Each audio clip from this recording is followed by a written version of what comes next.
श्री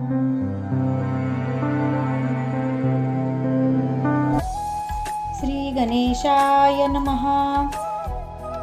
सार्थ श्री ज्ञानेश्वरी. माऊलींच्या चरणी माझे साष्टांग दंडवत. भाव धरोनी या वाचे ज्ञानेश्वरी, कृपा करी हरी तयावरी. स्वमुखे आपण सांगेतो श्री विष्णू, श्री गीता हा प्रश्न अर्जुनेशी. तेची ज्ञानेश्वरी वाचे वदिता साचे, भय कळी काळाचे नाही तया. एका जनार्दनी संशय सांडोनी, दृढ धरी मनी ज्ञानेश्वरी. अध्याय 3 कर्मयोग. मराठी वाचन भाग 1. या 3ऱ्या अध्यायाचा प्रारंभ करताना ज्ञानेश्वर महाराज सांगतात की अर्जुन श्रीकृष्णास म्हणतो, हे मधुसूदना, तू कृपावंत होऊन मला जे काही निवेदन केलेस ते मी अगदी लक्षपूर्वक ऐकले आहे. तू तुझ्या निवेदनात असे सांगितलेस की आत्मस्वरूपाच्या ठिकाणी कर्म आणि कर्ता हे वेगळेपण उरत नाही. देवा, अरे जर हे तुझे मत आहे तर तू मला मात्र परत परत अर्जुना युद्ध कर असा सल्ला का देतो आहेस? हे बघ, एकीकडे तू कर्मत्यागाचा मार्ग दाखवितोस आणि दुसरीकडे माझ्या हातून हे हिंसक कर्म करवून घेण्याचा आग्रह का धरतोस? कृष्णा, अरे जरा तूच नीट विचार करून पहा ना. तू कर्मत्यागाचा बोध कुठे इथे मला युद्ध प्रवृत्त करण्याचा आग्रह कुठे? या दोन्हींचा नेमका मेळ कसा घालायचा? कृष्णा, अरे तूच जर असे दोन्ही बाजूनी बोलू लागलास तर माझ्यासारख्या ज्ञानी माणसाने काय करावे? का आता सारासार विचारच संपला आहे असे का मानायचे? जर तुझ्या या दुटप्पी बोलण्याला बोध म्हणायचे झाले तर तो नेमका बोध कसा? हा विचार उलट तर मनात भ्रम निर्माण करणारा आहे.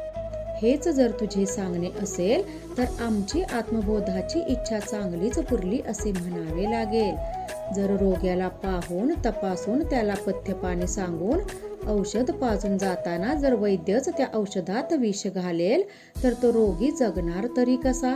आंधळ्या माणसाला आडवाटेला पाठविले किंवा आधीच माकड वर त्याला मद्य पाजले तर तसा तुझा हा उपदेश आम्हाला नेमका उपयोग म्हणून का अन्य काही हेच कळत नाही. अरे कृष्णा, मला माझे हित अनहित कळत नाही म्हणून मी तुला विचारले. मी मोहाने ग्रस्त आहे, तू विवेकी ज्ञाता आहेस म्हणून ना मी हे तुला विचारले. पण इकडे हे तुझे असे उपदेशाचे बोलणे म्हणजे अगदीच वेगळे. इथे भ्रम जाणे दूरच, उलट तुझा उपदेश तर माझ्या मनात अनेक घोटाळे निर्माण करतोय. आम्ही आमचे सर्वस्व तुझ्या पायावर घालून हितार्थ काही सांगावे म्हणून विनवावे आणि तू मात्र हे असे दुटप्पी बोधावेस म्हणजे काय? आता सारे संपलेच जणू की. अर्जुन म्हणतो, देवा, आता तू जर हे असेच सांगणार असशील तर मग माझे चांगलेच कल्याण होईल की. आता इथे वेगळी उद्बोधक ज्ञानाची आशाच करायला नको. अरे बाबा, तुझ्या या बोधांनी माझ्या मनाची अवस्था तर आणखीन गोंधळली आहे. मी फार घोटाळ्यात पडलो आहे. मला नेमके काय तेच कळत नाही. कृष्णा, तुझी लीला काही सांगता येत नाही. या अशा उपदेशांच्या बोधांनी तू उलट माझी तर परीक्षा पाहत नाहीस ना. मला तर काहीच लक्षात येत नाही रे.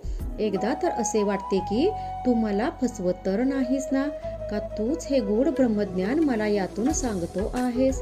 खरंच मला तर नेमके काहीच स्पष्ट होत नाही.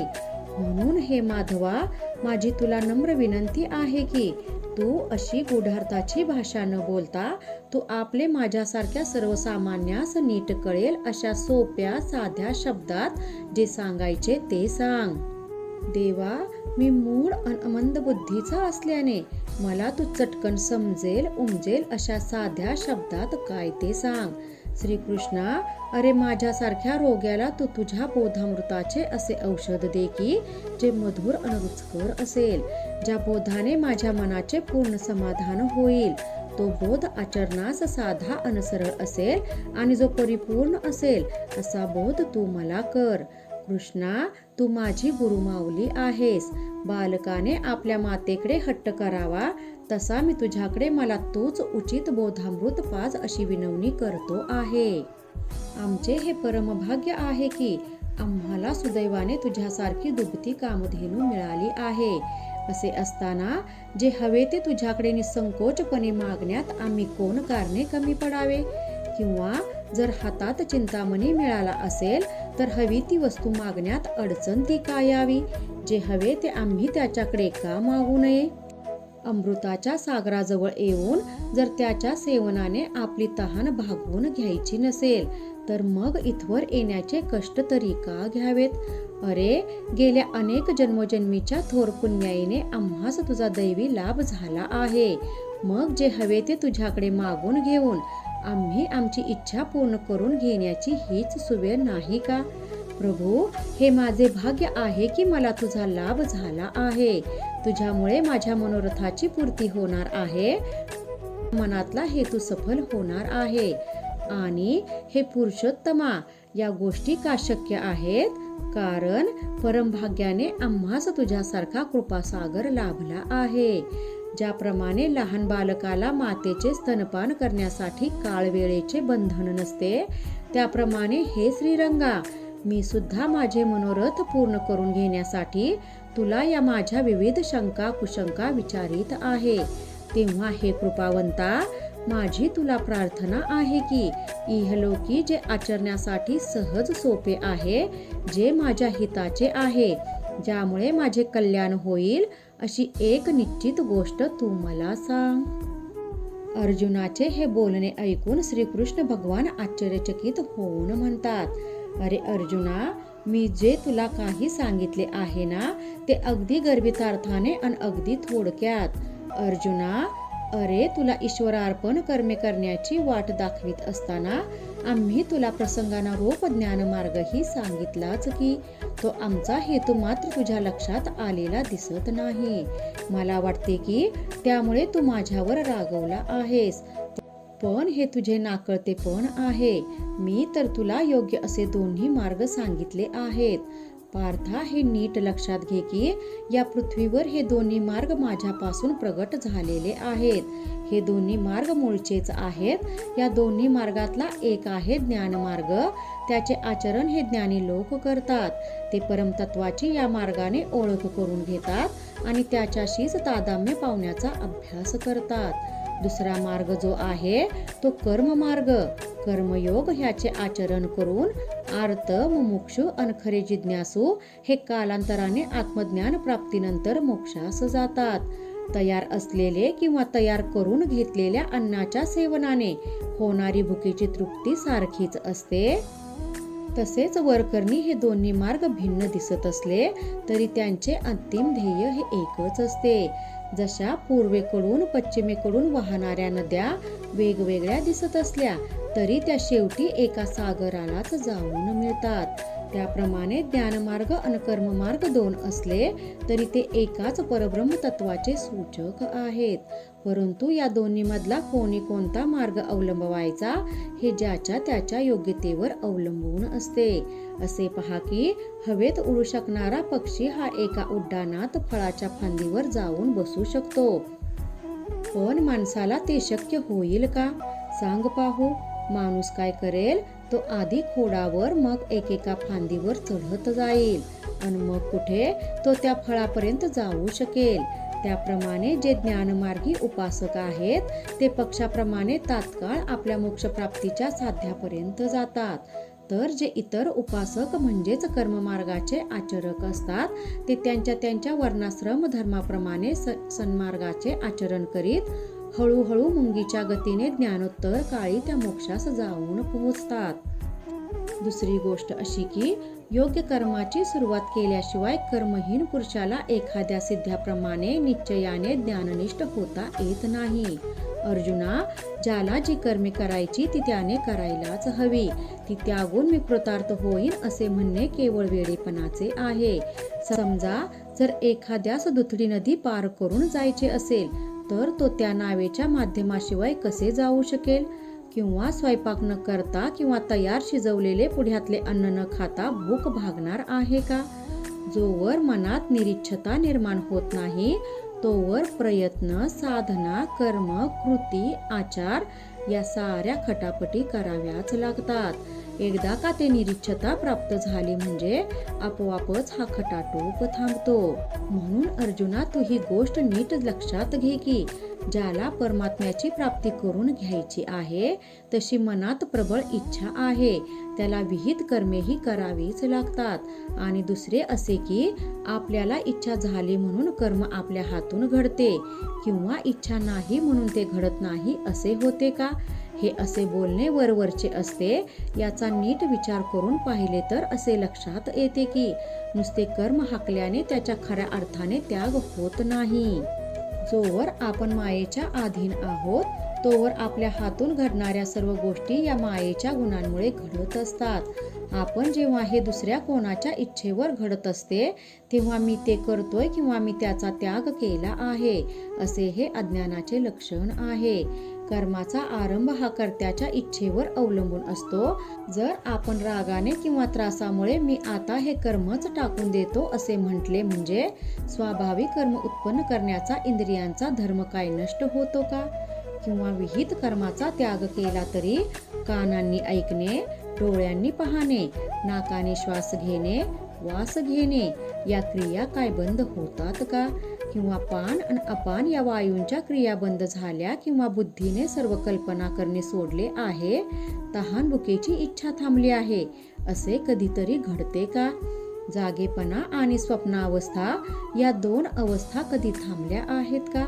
पाय आपले चालण्याचे कर्म विसरले आहेत काय? इतकेच नाही तर जन्म मृत्यू कोणाला चुकला आहे काय? हे असे जर इंद्रियांचे व्यापार बंद पडत नसले तर सोडले किंवा त्याग केला तो कशाचा? याचाच स्पष्ट अर्थ असा होतो की अर्जुना, की शरीराच्या आश्रयाने असणाऱ्या जीवास कर्मत्याग हा कधीच घडत नाही. प्रत्येक कर्म हे पराधीनपणाने प्रकृतीच्या गुणामुळे घडत असते. त्यामुळे कोणी मी ते करीन किंवा सोडीन असे समजणे खोटे आहे. हे बघ, एकदा का रथावर स्वार होऊन मग कोणी अगदी स्तब्ध बसला, त्याने प्रत्यक्ष कोणतीच हालचाल केली नाही, तरी रथाच्या गतीमुळे नकळत त्याचा प्रवास हा घडतच असतो. जसे वायूच्या विळख्यात सापडलेले वाळलेले पान हे त्या वाऱ्याप्रमाणे स्वतःच कोणतीही हालचाल न करता वरवर जाते, त्याप्रमाणे कर्मातील झालेला माणूस हा त्याच्या कर्मेंद्रियामार्फत तर नेहमीच कर्मे करतच असतो की. म्हणून जोवर शरीर आहे तोवर कोणालाही कर्माचा त्याग करू म्हणता तो त्यांचा केवळ पोकळ आग्रह उरतो. जे पुरुष विहित कर्माचा त्याग करून कर्मेंद्रियाचा निग्रह करून कर्मातीत होऊ अशी इच्छा करतात, त्यांच्या हातून कर्माचा खरा त्याग घडतच नाही, कारण त्यांच्या मनात कर्मबुद्धी शिल्लकच उरते ना. मग हा कर्मत्यागाचा वरचा देखावा म्हणजे दरिद्रता आहे असे म्हणावे लागते. असे हे केवळ कर्मत्यागाच्या वरवर गोष्टी बोलणारे लोक हे मनातून नेहमी विषयासक्त असतात. ही गोष्ट निसंशय ओळख. अर्जुना, आता तुला प्रसंगानुसार खऱ्या निरीच्छ मनुष्याची काही लक्षणं सांगतो, ते तू नीट लक्ष देऊन ऐक. जो अंतर्यामी परमात्म्याशी एकरूप झाला आहे, जो स्वभावाने शांत, स्थिर, निश्चल आहे, परंतु लोकांसाठी मात्र त्याचे सर्व बाह्य आचार चालू आहेत, जो इंद्रियांना कोणतीही आज्ञा करत नाही, जो विषयांची भीती बाळगत नाही, जो त्याला प्राप्त झालेली कर्मे त्यागत नाही, जो कर्मेंद्रियाच्या सहज स्वभावाने घडणाऱ्या कर्मांना अडवित नाही, परंतु जो साक्षीत्वाने त्याच्या विकाराधीन होत नाही, वासनेने आकळला जात नाही, ज्याच्या मनात माया मोह निर्माण होत नाही, कमळाचे पान पाण्यात असूनही पाण्याने भिजत नाही, त्याप्रमाणे संसारात राहून जो इतर चार चौघांसारखाच दिसतो, ज्याप्रमाणे पाण्याच्या संगतीने सूर्य पाण्यात उतरला आहे असे दिसते, तसेच वरकरणी पाहता तो मनुष्य सामान्य दिसतो. प्रयत्नपूर्वकही त्याची आत्मस्थिती ओळखता येत नाही. जो बाह्यात्कार इतरांसारखा पण अंतरंगी इतरांशी एकरूप असा जो असेल, तोच खरा निरीक्षक, तोच खरा योग आणि तोच खरा मुक्त, हे तू ठामपणे ओळख. अर्जुना, असा जो त्यात असूनही त्यात नसलेला तोच खरा योगी, तोच जगन्मान्यतेस प्राप्त ठरतो, म्हणून माझे तुला हेच सांगणे आहे की तू तसा योगी हो. तू तुझ्या मनोवृत्तींना पूर्ण आवर घाल. अंतर्यामी दृढ अनिश्चयात्मक बुद्धीने दृढ हो आणि मग कसलीही चिंता न करता तू तुझे क्षात्रधर्माचे आचरण कर. अर्जुना, हे बघ, संसारात जन्माला आलेल्या प्रत्येक देहधारी माणसाला त्याची कर्मे सोडता येणे कदापि शक्य नाही, हे आता तुझ्या लक्षात आले असेल. जर कर्मे सोडता येत नाहीत तर मग आपण शास्त्राविरुद्ध आचरण तरी का करायचे? त्यामुळे ज्या ज्या वेळी जे जे कर्मे करणे उचित आहे ते ते कर्म निष्काम बुद्धीने करणे हेच योग्य नाही का? अर्जुना, हे बघ, संसारात जन्माला आलेल्या प्रत्येक देहधारी माणसाला त्याची कर्मे सोडता येणे कदापि शक्य नाही, हे आता तुझ्या लक्षात आले असेल. जर कर्मे सोडता येत नाहीत तर मग आपण शास्त्राविरुद्ध आचरण तरी का करायचे? त्यामुळे ज्या ज्या वेळी जे जे कर्म उचित आहे ते कर्म निष्काम बुद्धीने करणे हेच योग्य नाही का? अर्जुना, या निष्काम कर्माचे आणखी एक कर्म आहे, ते म्हणजे निष्काम बुद्धीने केलेले कर्म उलट मानवाला या संसार बंधनामधून सोडविण्याचे काम करते. जो आपल्या आपल्या अधिकाराप्रमाणे त्याच्या वाट्याला येणारी कर्मे स्वधर्माचे पालन करीत आचरतो, तो अंती मोक्षपदास जातो. कृपा त्या ज्ञानेश्वरीची, करून घ्या शुद्धी भक्तीने अंतरंगाची. रामकृष्ण हरी. गीता भागवत ज्ञानेश्वरी.